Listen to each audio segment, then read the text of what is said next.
It was an ordinary winter evening in a small Canadian town when Isabel glanced out of her window, but something caught her eye, a figure moving slowly across the courtyard. It was a cat, thin and battered, sniffing the air as if searching for something. Isabel watched as the cat approached her porch. At first glance, it seemed like any stray cat, one of many who roamed the streets. But as the cat moved closer, Isabel noticed something unusual. He had no ears. The sight struck her deeply. This wasn't just any stray. This cat had endured more than most. His fur was patchy, his body scarred, and his eyes carried a weight of sorrow that spoke of countless struggles. Isabel's heart ached for the cat. He looked so lost, so defeated, yet there was a quiet resilience in the way he moved, as if he had survived far worse. She decided she couldn't just watch him suffer. Without hesitation, Isabel grabbed a can of tuna and some warm milk and stepped outside. The cold air bit at her skin, but she hardly noticed. All she could see was the cat, now crouched near the porch, his gaze wary but desperate. She set the food down a few feet away and stepped back, giving him space.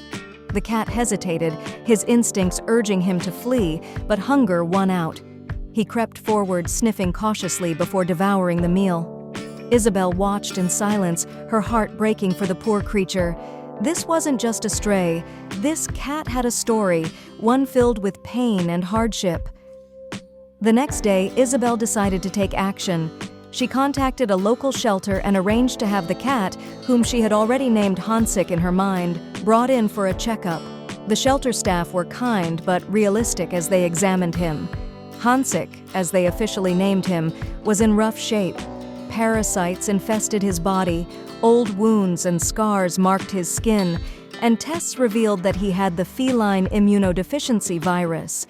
But perhaps most heartbreaking of all, his ears had been lost to frostbite, a cruel reminder of the harsh winters he had endured alone.